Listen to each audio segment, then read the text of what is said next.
dulu dokter.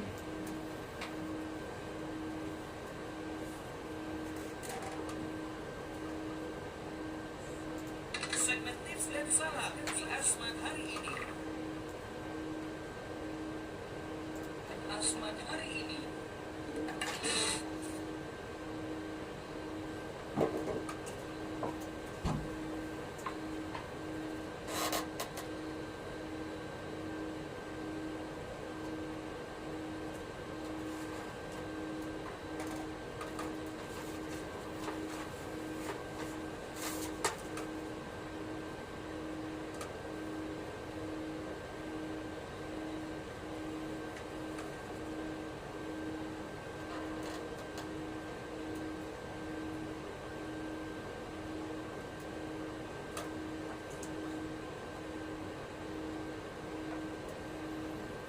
Baik pendengar, selamat sore di mana saja Anda berada. Jumpa lagi di program Asmat hari ini, edisi sore di pukul 17.00 WIB atau di jam 5 sore. Baik pendengar, di sore hari ini kami sudah hadirkan narasumber Dr.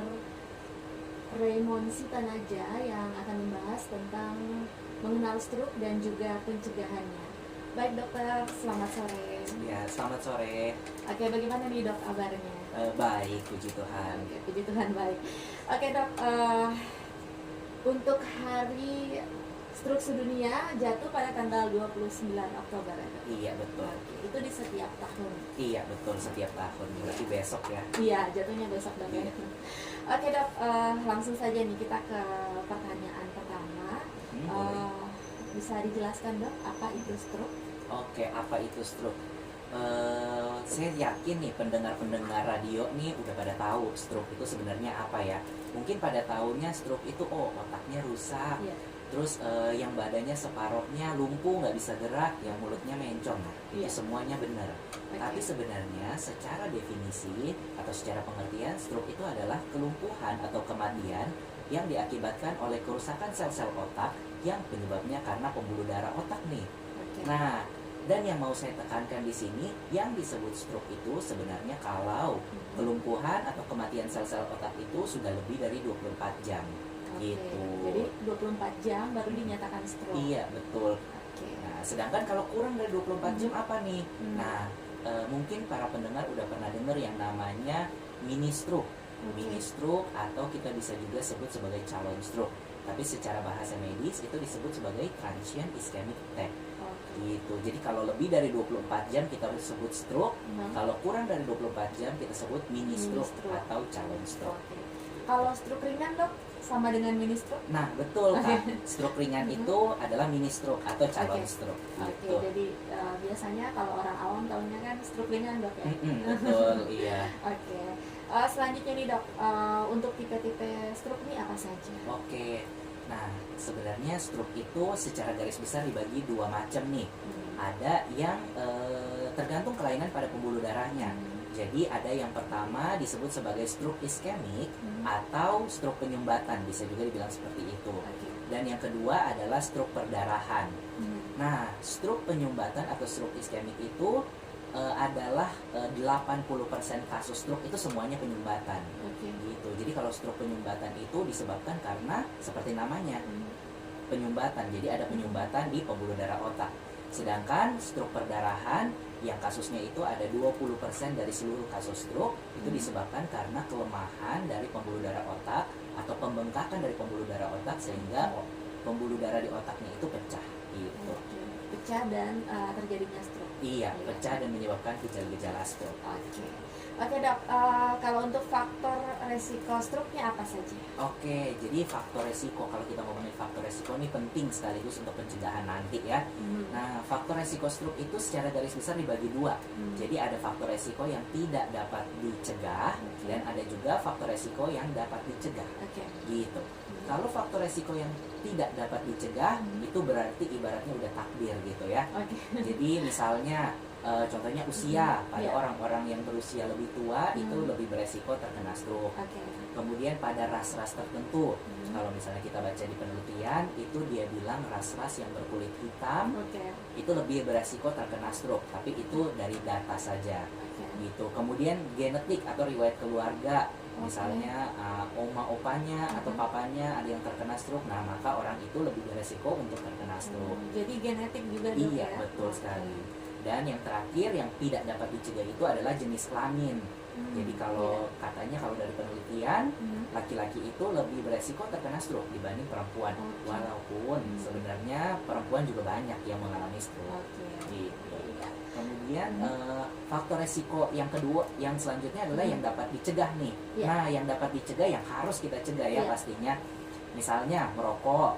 Nah itu paling utama dok ya? Iya, paling utama ya, yang paling sulit untuk Iya. dicegah ya. Kemudian obesitas, Oke. kurang olahraga, pola makan buruk, apalagi di asmat ini banyak gorengan ya. Iya betul. Iya. Terus sama faktor resiko lainnya adalah penyakit-penyakit, misalnya darah tinggi atau hipertensi, penyakit gula atau diabetes dan kolesterol tinggi. Oke, jadi diabetes juga bisa menyebabkan stroke dok ya? Iya, tentunya Oke. karena gula yang tinggi itu akan menyebabkan kerusakan pada pembuluh darah. Oke. Kalau kolesterol dok? Kolesterol juga sama, dia akan menyebabkan pembuluh darah itu ibaratnya berlemak gitu ya, kita sebut sebagai aterosklerosis. Pembuluh darah berlemak lah awamnya gitu ya. Nah, lemak di pembuluh darah itu bisa terlepas dan bisa menyebabkan sumbatan pada otak. Oke, jadi penyebab stroke ini bukan hanya hipertensi dok ya? Iya, betul. Ternyata diabetes dan juga kolesterol ya dok ya? Iya, betul, macam-macam ya penyebab stroke. Iya. Jadi setahunya kita kan kebanyakan tuh karena hipertensi dok ya? Iya, betul. Ternyata bukan hanya hipertensi. Iya, banyak ya. Iya.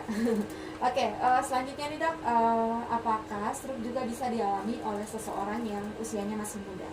Oke, nah kan mungkin para pendengar taunya saya masih muda, saya nggak mungkin kena stroke. Iya. Biasanya yang saya lihat tuh pasien-pasien stroke, pasien-pasien yang udah tua gitu Iya, ya. betul. Nah, tapi sebenarnya stroke itu kisaran usianya variatif. Jadi bisa juga mengenai orang-orang yang muda. Oke. Sepanjang orang tersebut memiliki faktor-faktor resiko yang tadi sudah disebutkan. Salah Gitu. satunya genetik dok. Iya, betul sekali. Tapi di usia muda apa banyak yang sudah terkena stroke dok? Nah, kalau ditanya banyak atau belum, pastinya lebih banyak di usia tua ya. Iya. Karena yang tadi faktor resikonya usia tua semakin beresiko terkena stroke gitu. Oke.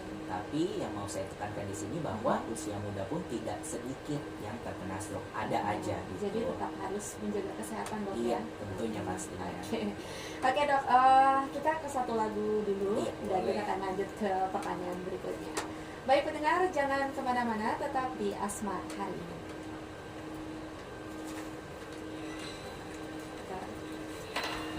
Oh, live di Facebook biasanya.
Baik pendengar, kembali lagi di Asmat hari ini dan tentunya masih bersama saya Melani Ohutun dan juga Dr. Raymond Sitanaja, dokter umum RSUD Agats, panggilannya Dr. Raymond. Iya, betul kan. Iya, oke dok. Kalau tadi seseorang yang masih muda bisa terkena stroke, pertanyaan berikutnya nih dok. Kalau dari faktor pikiran, apakah stres juga memicu stroke? Oke, nah kalau dari pikiran secara tidak langsung ya, stres itu akan memicu penyakit-penyakit lain nih, misalnya memicu hipertensi yang juga tentunya menjadi faktor resiko stroke gitu. Jadi kalau ditanya apakah stres merupakan faktor resiko stroke, tentunya pastinya iya. Dan secara penelitian dikatakan bahwa 1 dari 6 orang yang menderita depresi mengalami stroke gitu. Jadi kalau bisa jangan ini ya, banyak Iya, pikiran dok. banyak yang healing ya. Iya, kalau betul. bisa. Iya. Oke, selanjutnya kalau misalnya nih seseorang gaya hidupnya baik, kemudian makan makanan yang sehat dengan teratur, olahraga teratur, tidak merokok, berat badan normal, tapi tidurnya kurang atau tidurnya tidak teratur, apakah bisa memicu juga terjadinya stroke? Nah oke, ini pertanyaannya bagus nih, menarik. Jadi banyak orang yang beranggapan bahwa oh saya gaya hidupnya bagus kok, setiap hari makan sayur dan buah yang banyak, olahraga rutin, tapi sering begadang. Nah, jadi pada dasarnya tidur itu adalah suatu mekanisme perbaikan sel-sel tubuh, salah satunya sel-sel otak kita. Jadi kalau misalnya kita kurang tidur, sel-sel tubuh kita belum sempat memperbaiki diri, kita udah kerja lagi, selnya makin capek, dan makin lama selnya akan rusak gitu.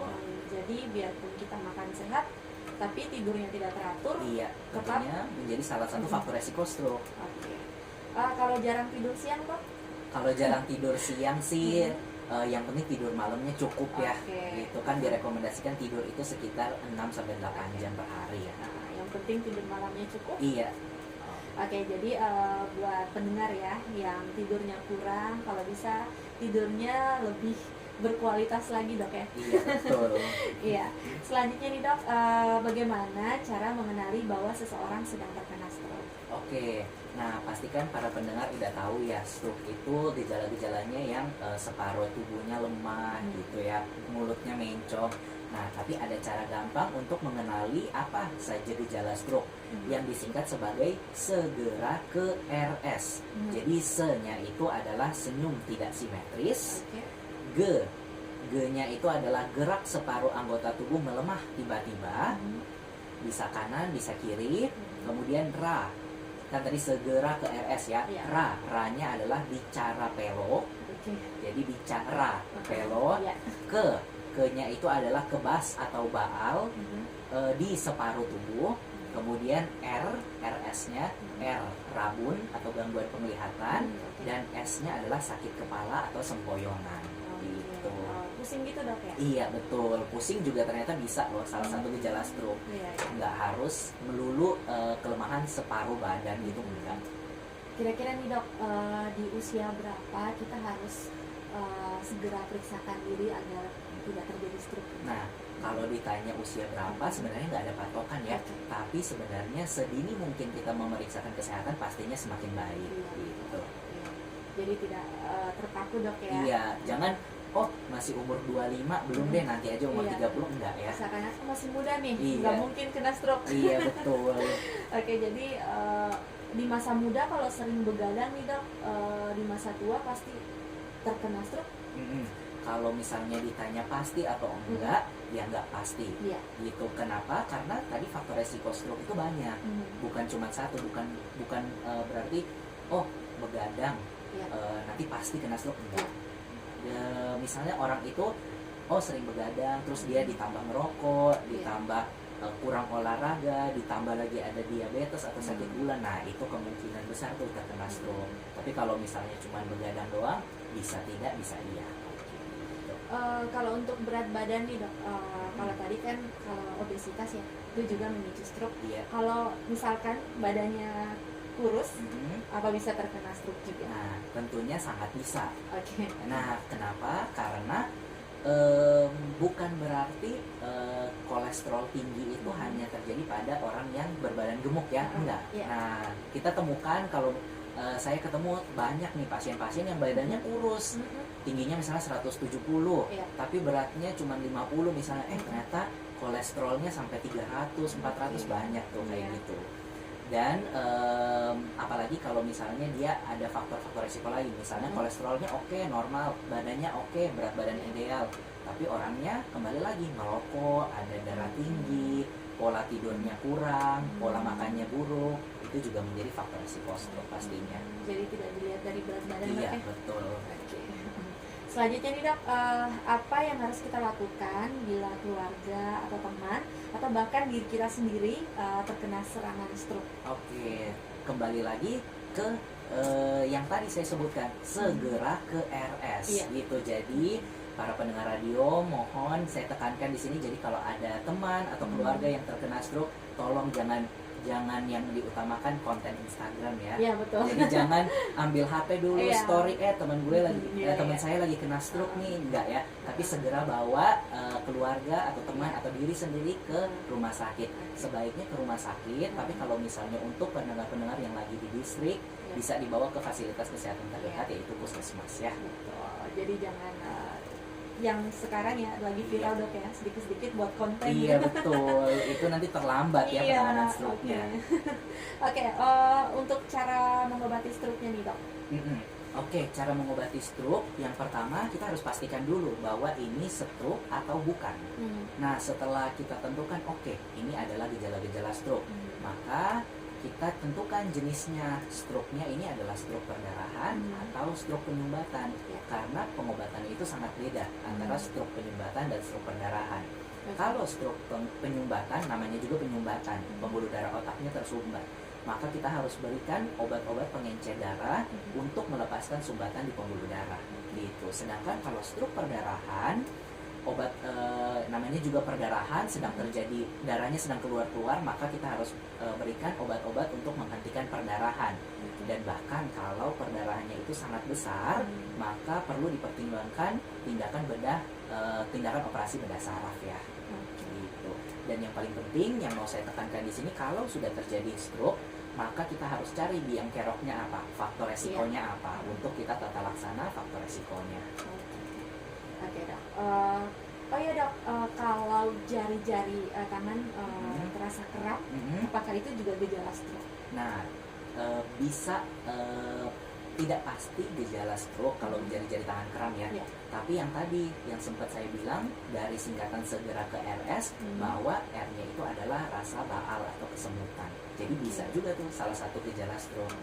Jadi Gitu. kalau terasa kram segera periksa, Dok, ya? Iya, bisa segera periksa. Biar tahu ini stroke atau bukan. Iya, mendingan Mungkin periksa ya. Iya. Yang penting mendingan periksa terus taunya nggak ada apa-apa dibandingkan nggak periksa Jadi taunya kepikiran. ada apa-apa.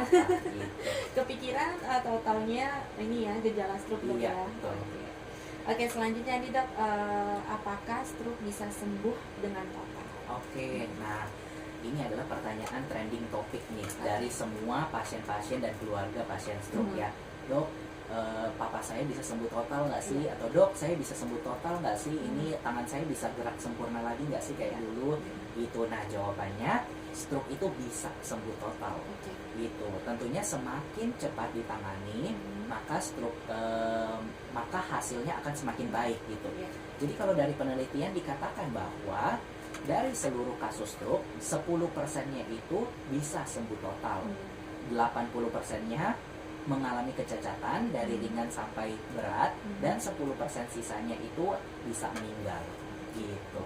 Jadi untuk sembuh totalnya itu harus melalui terapi-terapi, Dok? Iya betul, dan harus semakin cepat dibawa semakin baik ya. Tapi dengan jangka waktu yang lama. Iya. Iya, Dok, kira-kira olahraga apa nih yang bagus untuk mencegah stroke? Oke, kalau misalnya ditanya olahraga, mungkin orang-orang tuh mikir ya, ini mungkin ya, mungkin orang-orang mikir bahwa olahraga yang bagus itu kalau olahraga yang mengeluarkan keringat sampai basah kuyup bajunya ya. Nah, tapi sebenarnya olahraga yang baik itu adalah olahraga yang intensitasnya ringan sampai sedang. Apa sih olahraga yang intensitas ringan sampai sedang itu? Contohnya jogging, berjalan, berenang, sepeda, gitu. Jadi yang ringan-ringan saja, Dok? Iya, ringan-ringan aja gitu. Agar ini ya, Dok, ya, pembuluh darah, peredaran darah kita lancar, Dok? Iya, peredaran darah lancar. Iya. Dan kalau olahraga yang intensitas ringan sampai sedang, denyut jantungnya itu lebih stabil dibandingkan kalau kita olahraga yang berat. Kalau olahraga yang berat, jantung kita cepet banget kan, gitu. Jadinya nggak stabil.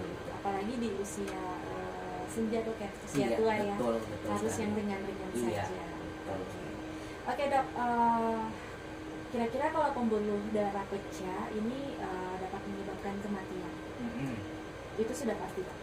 Kalau pembuluh darah pecah sebenarnya tergantung. Kembali lagi seberapa cepat dia dibawa ke rumah sakit, seberapa cepat penanganannya, dan seberapa besar perdarahannya. Tentunya kalau semakin cepat dibawa ke rumah sakit, hasilnya semakin baik. Dan kalau perdarahannya itu semakin kecil, maka semakin baik juga hasilnya. Jadi tidak pasti menyebabkan kematian Iya, dok ya? tidak pasti. Masih bisa diselamatkan. Iya, betul. Karena tadi Iya. yang meninggal itu hanya 10% biasanya. Oke, iya. Dok, kita ke satu lagu lagi dan kita akan lanjutkan lagi ke pertanyaan berikutnya. Baik pendengar, jangan kemana-mana, tetap di Asmat hari ini.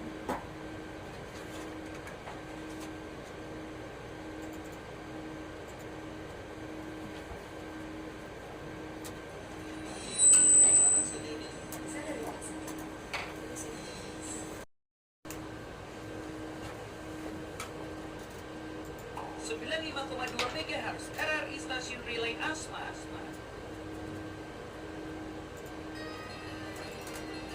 Anda masih mendengarkan RRI, Radio Tangga Bencana COVID-19.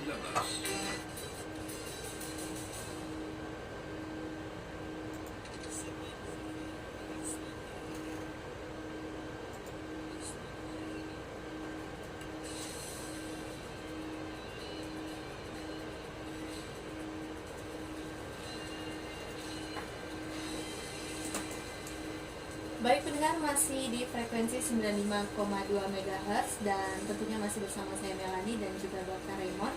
Baik pendengar, kita langsung saja ke pertanyaan berikutnya nih dok. Apa yang terjadi kalau stroke tidak ditangani dok? Oke, apa yang terjadi kalau stroke dibiarin aja ya? Iya. Disimpan di rumah gitu ya. Oke. Nah, tentunya tadi yang sempat saya bilang bahwa 10% stroke bisa sembuh, 80% stroke mengalami kecacatan ringan sampai berat, dan 10%-nya lagi meninggal. Kalau stroke tidak ditangani, tentunya gejala-gejala kecacatan stroke itu bisa bertambah berat. Bahkan yang 10% meninggalnya itu bisa semakin besar gitu. Oke. Tapi di sini mau saya tekankan bahwa kalau untuk pasien-pasien yang sudah mengalami kecacatan karena stroke, tetap jangan menyerah, Iya. karena cacat pada stroke itu bisa diperbaiki, walaupun memang tidak semuanya bisa diperbaiki secara sempurna dengan fisioterapi yang rutin. Oke. Dok, tadi kita bahas tentang olahraga ya dok ya. Olahraga teratur penting nih untuk menjaga terjadinya stroke. Apa ada tips nih, tips cara melakukan olahraga yang benar? Oke, tadi kan yang kita bahas itu intensitasnya ya Kak. Iya. Intensitas yang ringan sampai sedang seperti jogging, berenang, sepeda, jalan kaki itu yang bagus ya. Nah, tapi harus diingat bahwa olahraga yang baik itu harus dilakukan secara rutin. Rutinnya itu seberapa rutin? Apakah setiap hari? Jadi kalau dari rekomendasinya dilakukan minimal 5 kali per minggu, dan tidak usah lama-lama melakukan olahraga, tidak usah sampai misalnya 2 jam, 3 jam, nggak usah. Jadi minimal itu selama 30 sampai 45 menit saja sehari. Tidak perlu sampai berjam-jam dok Iya, ya. nggak perlu sampai berjam-jam sampai basah kuyup gitu. enggak ya. Iya. Yang penting rutin kuncinya. Oke dok, kalau untuk olahraga jogging ya, bagusnya itu di pagi hari atau di sore hari? Kalau pagi hari atau sore hari nggak masalah. Oke. Ya, yang penting tadi kuncinya adalah rutin. Gitu. Jadi selalu pagi atau selalu sore itu yang lebih penting. Oke. Seminggu 5 kali. Iya, seminggu minimal 5 kali. Minimal dok ya. Iya. Oke. Yang direkomendasikan segitu. Oh, seperti itu. Oke, selanjutnya nih dok, apa yang dapat kita lakukan untuk mencegah stroke? Oke. Nah, pencegahan stroke ini penting ya. Yang jadi topik utama hari ini ya, kita bahas tentang stroke. Jadi secara garis besar pencegahan stroke itu dibagi menjadi 2. Ada pencegahan primer dan ada pencegahan sekunder. Pencegahan primer itu adalah pencegahan yang dilakukan pada orang-orang yang belum pernah terkena stroke sama sekali. Sedangkan pencegahan sekunder itu adalah pencegahan yang kita lakukan pada orang-orang yang sudah pernah terkena stroke agar stroke-nya tidak berulang. Gitu. Nah, ada cara gampang untuk mengingat bagaimana cara mencegah stroke, yaitu cerdik. Ya, cerdik, CERDIK. C itu adalah cek kesehatan secara rutin. Kapan? Tentunya sedini mungkin. Nah, E-nya itu adalah enyahkan asap rokok. Kemudian R, rajin aktivitas fisik atau olahraga. D, diet seimbang, makan banyak sayur dan buah ya terutama karena mengandung antioksidan yang tinggi. I-nya itu adalah istirahat yang cukup. Dan K, kelola stres atau healing ya. Oke, baik. Jadi cerdik Iya, ini ya. cerdik. Jadi singkatannya tapi penjelasannya panjang dok ya. Penjelasannya Iya. panjang, tapi intinya yang penting pola hidup sehat Iya, ya. oke. Menarik sekali dok ya. Iya. Oke dan dok, oh ya, kalau tangan dan kaki bengkak, apakah juga gejala dari penyakit stroke nih dok? Oke, kalau tangan dan kaki bengkak biasanya bukan gejala dari stroke ya. Biasanya kalau tangan dan kaki bengkak itu lebih banyak dikaitkan dengan penyakit ginjal atau penyakit jantung, atau ada yang kita sebut sebagai hipoalbuminemia. Hipoalbuminemia itu berarti protein di darahnya kurang. Tapi biasanya kalau orang-orang stroke, tapi biasanya kalau tangan dan kaki bengkak bukan gejala utama stroke ya. Tapi orang-orang stroke bisa mengalami tangan dan kaki bengkak kalau dia punya penyakit-penyakit ginjal, penyakit jantung atau kurang protein. Oke. Selanjutnya nih dok, cara agar bisa kencing kembali setelah lepas dari kateter untuk penderita stroke ya. Oke, jadi biasanya pasien-pasien stroke, terutama pasien-pasien stroke yang berat ya, kita pasangkan kateter biasanya di rumah sakit ya. Fungsinya apa? Fungsinya karena pasien-pasien stroke itu harus bed rest atau istirahat total. Iya. Jadi kalau untuk pasien-pasien stroke yang penyumbatan, minimal itu dia harus istirahat total minimal 1 minggu.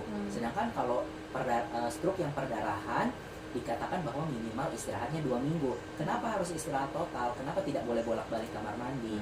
Karena kalau stroke penyumbatan dalam 1 minggu dia bisa berevolusi stroke-nya. Berevolusi itu artinya bertambah berat.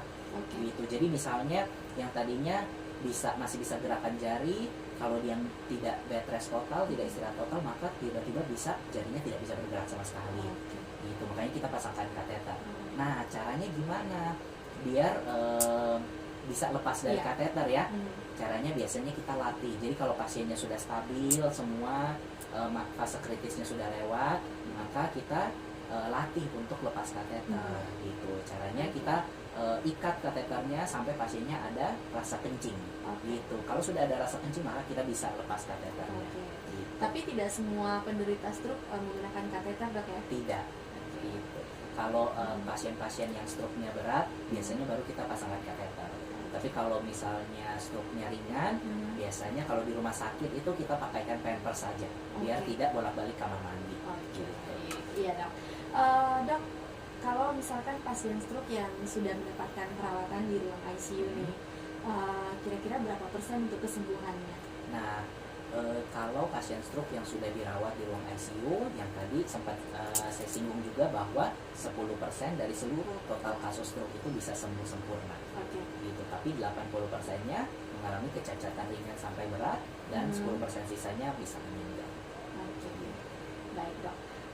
Selanjutnya lagi dok, kalau stroke ini apakah tiba-tiba kaki tidak bisa berjalan? Nah, ini pertanyaan yang bagus. Stroke itu sangat identik waktunya dengan tiba-tiba. Jadi semua gejala stroke yang tadi saya sampaikan, segera ke RS ya, yang senyum tidak simetris, gerak separuh tubuh melemah, bicara pelo, kebas, rabun, sakit kepala atau sempoyongan, itu semuanya harus tiba-tiba. Gitu. Jadi mendadak dok ya? Iya, semuanya mendadak penyakit gejala-gejala stroke itu. Oke dok, ini masih di gejala dok ya? Kalau pipi kedutan merupakan gejala juga? Kalau pipi kedutan bisa iya gejala stroke, bisa tidak. Tapi kebanyakan kalau pipi kedutan itu biasanya kelainannya di otot saja. Gitu. Jadi kita bilang sebagai tics. Gitu. TICS ya, tics. Oke dok, kalau boleh tahu nih, adakah makanan yang perlu dihindari pada penderita stroke? Kalau penderita stroke itu biasanya yang perlu dihindari itu pastinya makanan yang berlemak tinggi ya. Contohnya pisang goreng, petatas gitu ya, macam-macam yang goreng-gorengan. terus daging berlemak, kemudian makanan yang tinggi garam itu juga harus dihindari. Oke, jadi intinya gorengan Iya. sebaiknya rebus-rebusan dok ya? Iya, sebaiknya ya. Tapi Iya. boleh, bukan berarti tidak boleh makan gorengan. Oh, boleh, oke. tapi dalam kadar yang wajar ya. Gitu, bukan setiap hari makan gorengan itu Oke. tidak juga nyemil pagi sore Oh, makan iya. gorengan itu kan nggak wajar ya. Jadi masih boleh dok ya? Masih boleh. Oke dok, apakah ada buah atau sayur yang bisa menyembuhkan dari penyakit stroke ini? Oke. Kalau buah dan sayur yang dibilang menyembuhkan sih tidak ya. Tapi Oke. kalau mencegah iya. Oke. Nah, buah atau sayur apapun itu yang warnanya biasanya kalau sayur itu yang bagus adalah sayur-sayuran hijau gitu. Sedangkan kalau buah itu buah yang berserat tinggi dan airnya banyak. Contohnya apa? Contohnya semangka gitu. Kemudian kalau sayur itu contohnya timun, terus brokoli itu juga direkomendasikan. Pokoknya yang warnanya hijau. Harus hijau-hijau ya. Oke dok, kira-kira adakah pasien stroke ibu hamil yang mengalami stroke?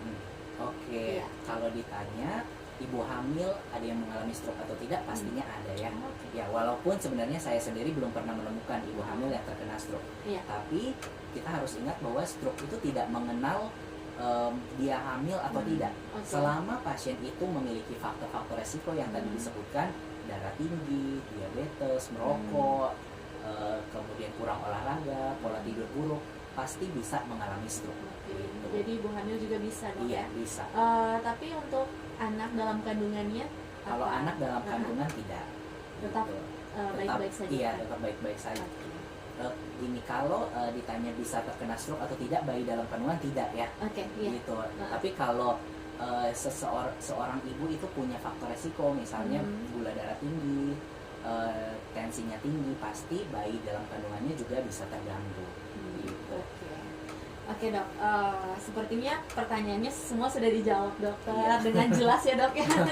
Oke, mungkin ada saran atau pesan untuk pendengar di Kabupaten Asmat agar tetap menjaga kesehatan dan juga mencegah akan terkena stroke. Oke, Iya. kalau ditanya saran, kita kembali lagi Iya. ke cerdik. Oke. Ya, jadi sekali lagi cerdik itu adalah cek kesehatan secara rutin, enyahkan asap rokok, rajin aktivitas fisik, B-nya diet seimbang, I istirahat cukup, dan K kelola stres ya.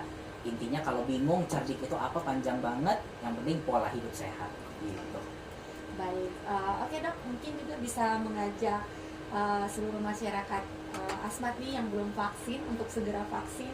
Oke, vaksin COVID ya ini. Iya. Oke, para pendengar yang belum vaksin COVID atau misalnya vaksinnya belum lengkap ya, kan minimal 3 kali ya vaksinnya. Iya. Yuk kita vaksin.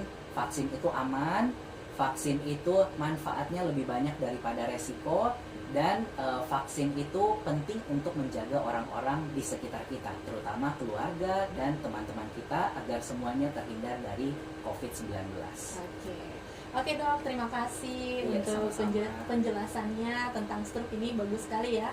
Kita jadi tahu kalau penyebab stroke ini bukan hanya dari hipertensi, ternyata dari penyakit-penyakit lain dan juga dari pola pikir dok ya. Iya, betul. Oke, baik pendengar, tidak terasa kita sudah di penghujung acara. Terima kasih untuk kalian semua yang sudah bergabung bersama Melanie dan juga Dr. Raymond. Dan di lain kesempatan kita akan mengundang dokter lagi menjadi narasumber. Siap. Oke, baik pendengar, akhir kata saya Melanie. Undur suara, selamat sore, Dormal.